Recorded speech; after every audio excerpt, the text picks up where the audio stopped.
Bonjour, bonsoir mes abonnés. Aujourd'hui, nous avons une spéciale recette.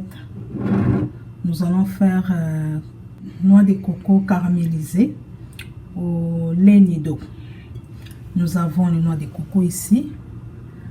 Nous avons les noix de coco. Comme j'avais déjà commencé à râper d'autres, j'avais pris 3 noix de coco. Maintenant il me reste ça, je vais les couper et commencer à râper. Et tout ça là, nyampoule ou tobengi nyampoule na miliki nido. Tout ça na cocotina biso yango to bandai déjà ko râper yango, si miliki na biso nido yango yo. Nous avons du sucre, tout ça na sukali na biso. Nous avons le lait nido en poudre. Et puis nous allons continuer à râper nos cocos. C'est ça que je vous ai présenté ici.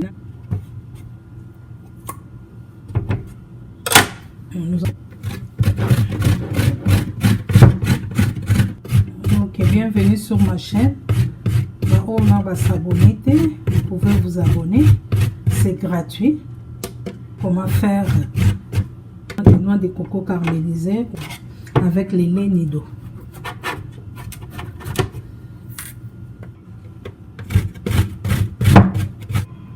Cocotina biso. Ok, je vais prendre la 3e.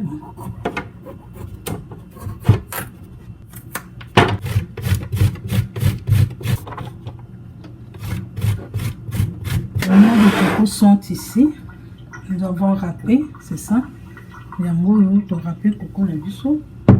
Ba coco siko tozo kendo au tiango na nzungu na moto à suivre. Siko toti cocotina biso awa. Nous mettons nos coco râpés. On va mettre ici. Et puis je vais mettre un peu d'eau. Juste un peu d'eau, hein? Pas beaucoup. Pour seulement que ça soit un peu humide.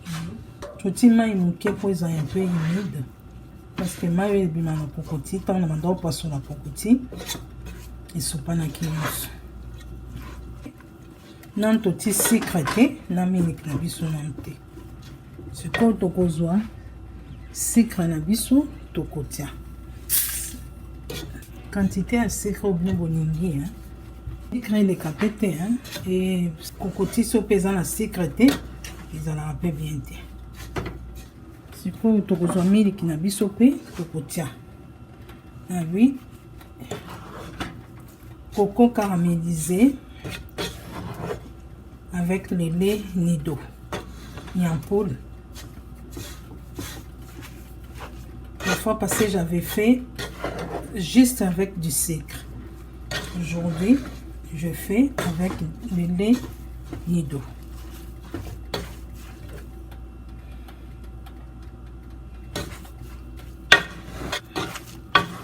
Il faut toujours remuer.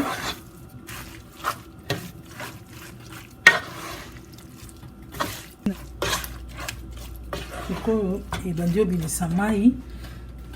Soit que comme bilisamaï bobangate. Mai wati na suka ikukauka.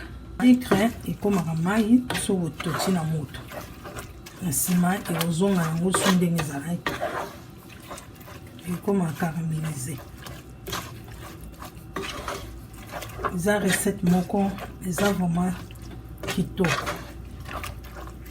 Nous avons fait avec 3 noix de coco. Remuer de temps en temps pour caraméliser.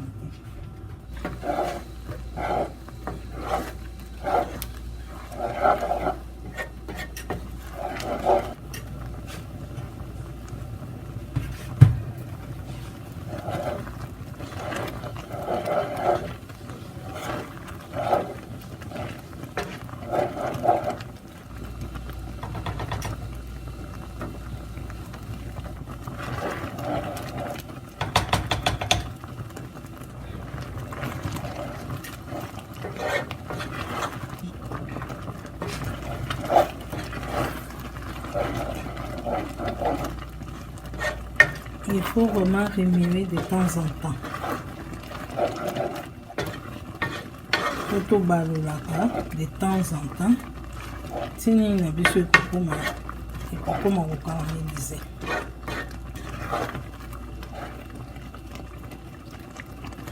Jusqu'à ce que l'eau va s'évaporer.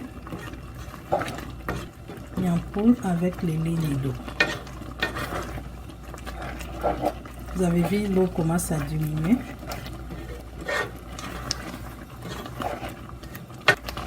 Au début, j'avais mis juste un peu d'eau pour que ça soit un peu humide parce que c'était trop sec. Tout comme vous pouvez faire sans mettre d'eau aussi.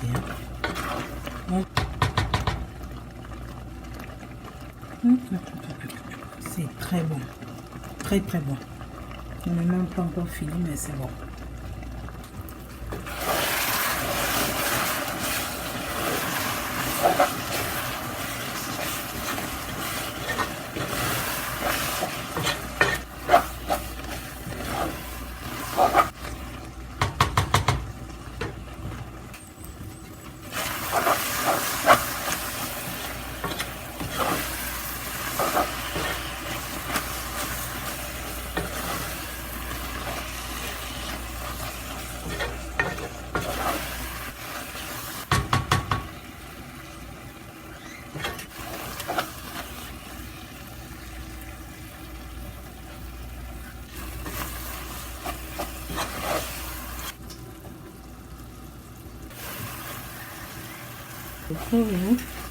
Tozokanga moto na biso to balola namoni mai esili sikoyo bobanga te tokokanga moto na biso sikoyo na biso ezala bien tokangi moto na biso po tozobalola tokokontinue kobalola. On va éteindre le feu, continuer à tourner.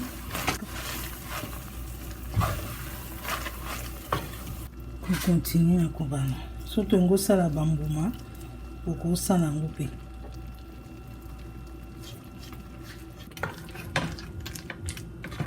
Ici, on a changé le zongo. Du coup, on a kobana tika comme mali.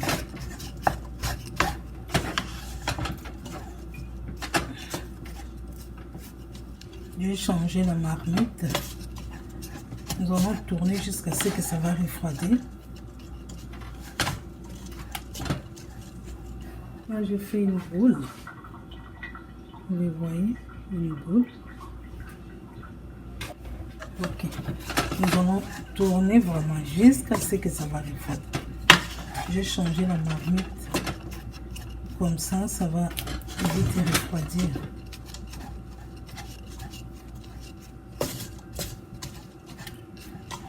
Vous les voyez comment c'est devenu.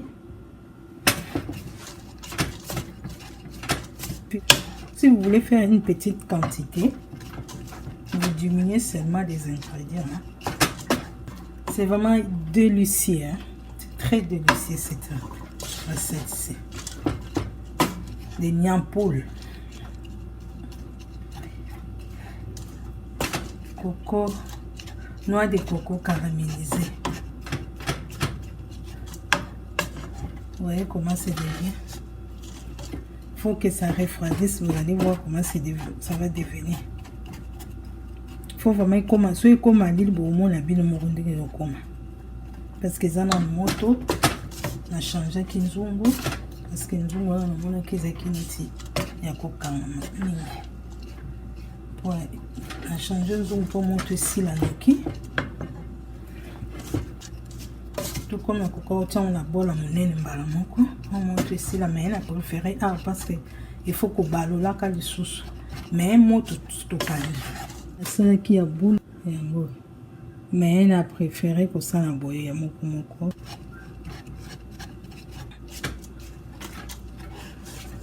Le monde est commis ce quoi. Ce qui m'a esili et kangami et comme kon bobanga te fo balola kabalola kabobalola bolongo yango na moto bozo balola soki déjà bomoni que c'est comme caramélisé ce que ezana no et kangami bozo balola ti bokomona soki bandi kokoma malili e bandi kopanzana sikoyo so bolingi ya boule te ya baboule so bolingi fo bosala yango mbala moko ntango eza nano ya kokangama bozokata na lutu bozosala baboule mais faut faire attention ezaka moto nyampoule na milk nido nyampoule avec le lait nido, c'est ça. Vous avez vu comment c'est sorti? C'est très délicieux. Essayez cette recette. Vous ne serez pas déçus, vous allez aimer.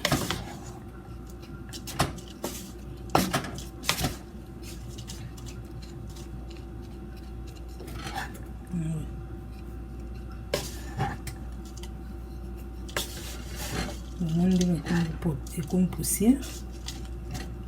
C'est vraiment de la magie parce que kangam izanaki moko toti sucre toti miliki et bimisi mai na sima mai wana et s'évaporer et bandi kokoma neti kwa kokangama bobanga te ki yango siku bozo bala kaka tant moto kosila ekoma kaboye. OK, siko to siko sala nyampoule na biso bola ike ko to tia na bol na biso ya nini ya service on a présenté bien aujourd'hui faut grignoter là ça fait un changement ba liboso na sala ka nyampoule na sucre kaka siko na sali nyampoule na milki nido yango yo buta nyampoule na biso to siko sala yango yo ça sent très bon et puis c'est très délicieux. Nyampoule coco caramélisé eza kitoko bolaike et puis vous s'abonnez. OK, tokomi na mbalansima, abonnez-vous sur ma chaîne. Bon appétit hein. Bye.